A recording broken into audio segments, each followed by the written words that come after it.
So hello everyone, thank you for the kind introduction. I'm going to speak today about what's the new role for humanity. Everyone's talking about robots, technology, the future is coming, robots are going to get us, but what's going to happen with us? What's our future, especially in the workplace? But before I get started, you just came from lunch, so I want to do a quick exercise. I want to ask you, everyone please stand up. Don't be afraid. Now stretch yourself a little bit, so make sure that you open your mind and body to what you're going to listen today, not just my conference, but the ones that are coming later. And I'm going to ask you, look at the person standing right next to you without talking. Just look at the other person to their eyes. Just stare at the other person. No touching, no words, no gestures.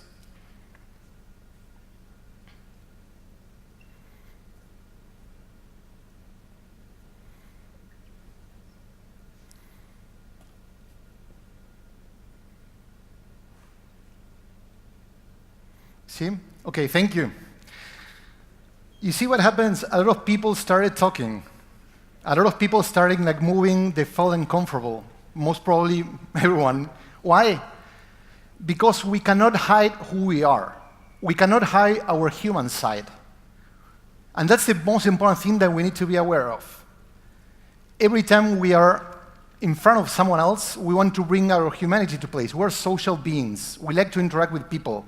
So no matter how much we want to shut down part of our brain, that human aspect is going to come out regardless. When it comes to technology, there's a lot of conversation about robots, artificial intelligence, and so on and so forth. And the way people talk about the problem is technology is taking over. What are we going to do? But I think that's the wrong way to describe the problem, and I'm going to get back to that in a second. Let's start by talking about the different reactions. We have very extremist reactions. On one hand, this back to the future kind of approach that, okay, by October 2015, there will be flying cars. I don't know here in Turkey, I haven't seen one since I arrived, but in Chicago, where I live, in New York, there's no flying cars whatsoever. So what happens with most predictions, they always fall short. They're trying to anticipate something that doesn't happen. So those people that say the future is going to get us, boom, doesn't happen.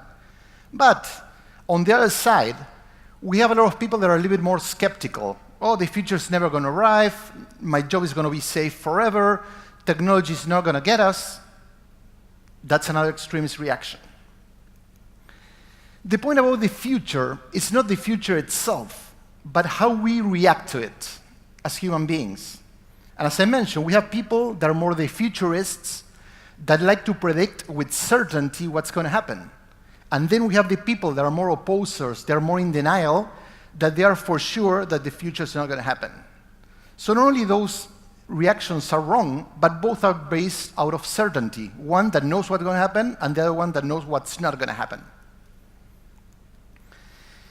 The thing that we need to acknowledge is today we're living in an era that has one thing that is for sure. It's uncertain. We don't know what's going to happen tomorrow. We don't know how fast change is going to happen. And we don't know how it's going to affect our lives. So embracing that is going to release a lot of angst, a lot of anxiety. If you can start calming down and not being worried about the future or being in denial about the future. Yes, for sure, there's a lot of changes and there's a lot of prediction. Like Oxford University says that 47% of jobs are going to disappear in the next 25 years. My case, hopefully in 25 years, I'm not going to be working, so I shouldn't worry. But if you're a telemarket, right on the top of that chart, you can see those are the jobs that have the highest chances of disappearing. If you're a dentist, not only you make good money, but dentists are for sure not going to disappear. So you're in a good place. But once again, we know that, yeah, this is true in 25 years, but what happened in the past? So we can also talk about the future. There's many jobs that didn't exist 5 years ago. Talk about social community management. It's a very cool job, but 5 years ago, no one worked at that. Or big data analysts, or chief sustainability officers. There's a lot of jobs that didn't exist and the future became present and those jobs opened. So The good thing is there are things that are going to disappear, there are things that are going to come up to life. And the good news about all these new jobs that people predict that are going to be created, not all these jobs are related to technology. Of course, many, if we have robots, we're going to have robots mechanics. We're going to have people that are going to be self-driving vehicles mechanics. But also, there's a new kind of trend, which is people are going to be really afraid and really challenged by this future as it arrives. And there's going to be people that are going to be working as we call nostalgists, people that are going to help you transition from the reality you like to the reality you have to face, but also to keep certain roots, to keep connected to that past without having to break or build a wall with how things used to be. So, change is a fact. It's going to happen. But most of you work on the HR space, and the big question that companies need to have is, how do we prepare people for jobs that don't exist yet? How do we recruit candidates? How can we make sure that you have the right skill sets, the right knowledge? What's the right type of training that you need to bring to life to make sure that these people can fill new created positions? And worse indeed, how can we predict future success? For typical jobs, there are a lot of variables and experience that we have that we can know, oh, this person might perform well in this position. But for new jobs, how can we tell? So I think this comes to what I call the end of job descriptions as we used to know them.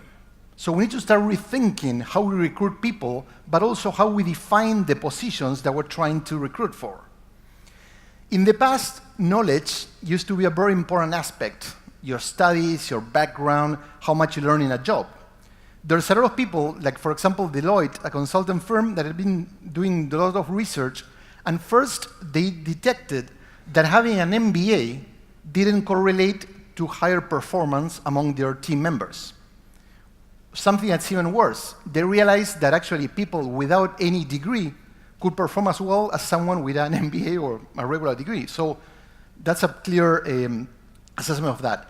We know about skills, but skill sets are things that are going to be transferable. Yeah, you need certain skill sets to be a social community manager or to be a robots mechanic or a self-driving car mechanic. But what about jobs that we haven't even thought about it? We don't know. We need to create those skills and train those skills on the go as they emerge. But the most important aspects are the abilities. So what's our mindsets, belief, values, and how we behave? How open are we to change in a way that we can learn all the new things and we can adapt to this changing reality? There's a lot of discussions about, okay, what are going to be those abilities for success? Is it about being able to focus in an era that's all about distractions? Is it about distinguishing noise from signal? What's important versus what we shouldn't care about? Because there's so much content, so much information, so much change around. Is it about problem solving? Is it about empathy, creativity? There's a lot of discussion. I believe that we can summarize that in one crucial aspect, which is our ability to adapt.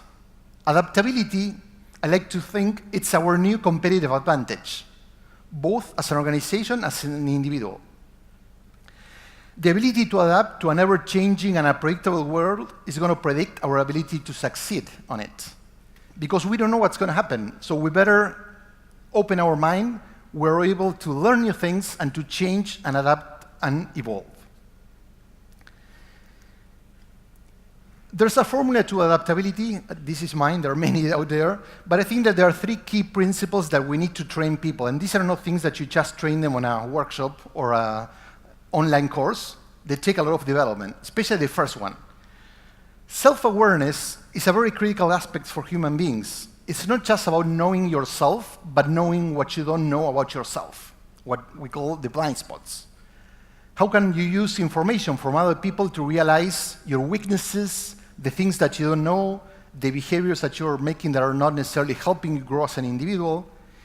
But also, self-awareness varies from time to time. So it's something that you need to continue doing and going very in-depth to know who you are as a person, so you don't resist reality, but you're able to embrace reality and learn from it and adapt to it. Creativity, we know, it's a super powerful thing. All the companies are talking that innovation and creativity are number one on their list, but then they do very little to train their people into how to become more creative.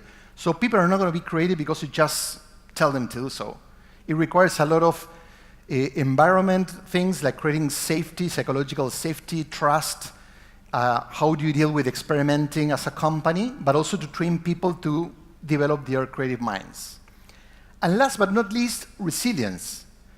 We're going to be experimenting more than ever. We're going to make more mistakes than ever because that's the only way we're going to learn. So we need to be able to bounce back from those failures and not get stuck by failure. And that's why we're going to be strong to bounce back from those experiences and continue to try new paths.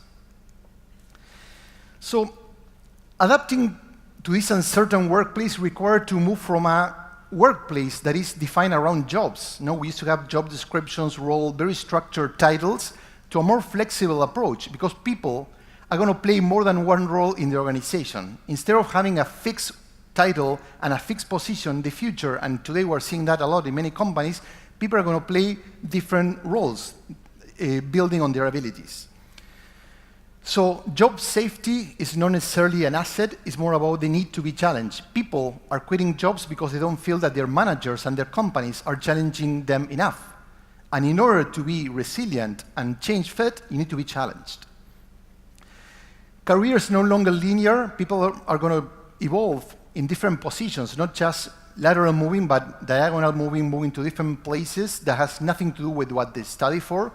It's predicted that people are going to change at least 3 times their careers in their lifetime, and not just the millennial generation, but all generations, across all generations. We're seeing this fluid mobility. As I mentioned before, we need to find more, what are the abilities that people need to thrive, but most importantly, the more that technology is taking care of functional tasks, people want to do things that are more meaningful to them. So how can we create job opportunities that make people connect with their purpose? So this takes me to a notion of we're always comparing to something, but comparisons are deceiving. No? So we can say, yeah, technology is superior to humans, or some other people say, no, humans are superior to technology, or some people say, yeah, we're all equal. But I think that doesn't bring us anywhere, because depending on which area we compare, we might pace better or worse.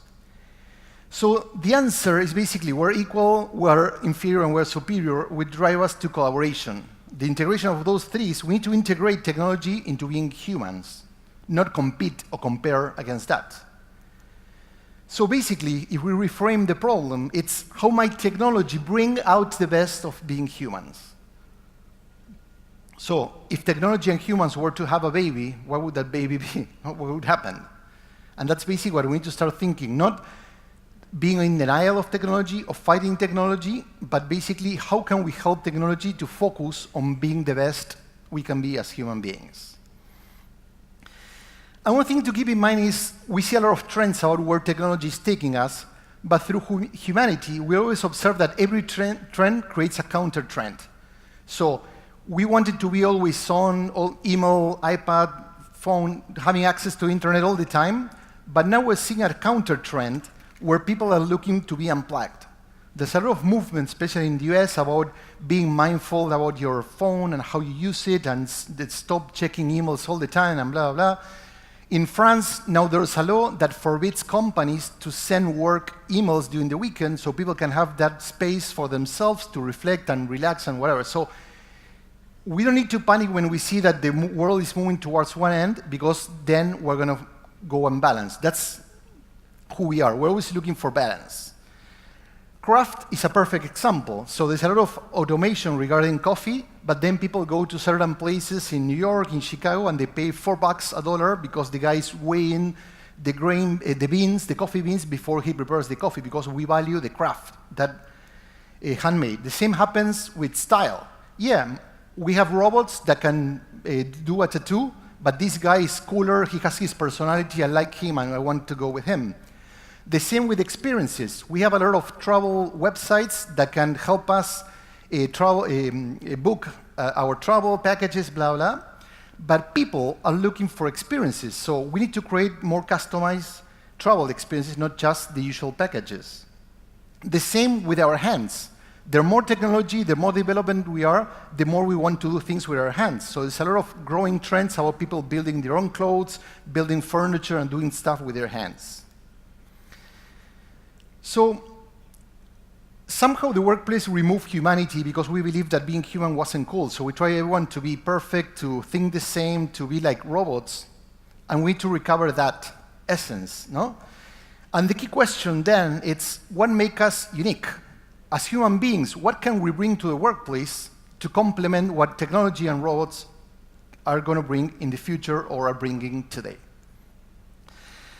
And the answer for me is pretty simple, which is the most important definition of what being human is being vulnerable, our perfect imperfection. Instead of trying to be as a robot or perfect, let's embrace who we are. Don't try to beat the computers playing chess. Let them win the chess match. That they're better on that. But we are much better in certain areas, expressing who we are as individuals and bringing to life our vulnerable side. Technology also has bias because, an algorithm was made by human beings, so whatever we program or code into it has our perspective of the world. So not even technology is bias-free. So why care about removing the bias from being human? How can we understand others? So bringing this notion of empathy, walking in someone else's shoes. If we're going to treat someone as a doctor, we can understand their special needs that probably a computer won't be able to do so. When we're working on a team, how can we understand the different needs of the people that are working with us that probably a computer is not going to be able to consider? Intuition. So this is not about the challenge between using our right hemisphere versus the rest. There's a lot of science that shows that in order to make right decisions, we need to connect the heart, the brain, and our gut, because they all have brain tissue and they all participate. So people that have brain damage, that cannot connect with their emotions, they cannot make a simple choice like what they want to eat on an airplane, chicken or pasta, because they lose their emotion for basic decision-making. Storytelling is something that is unique to human beings, which is very powerful. What is this guy doing? Is he practicing? Did everyone left the theater and he's still playing? Or maybe no one ever showed up to his event and he's playing on his own without an audience.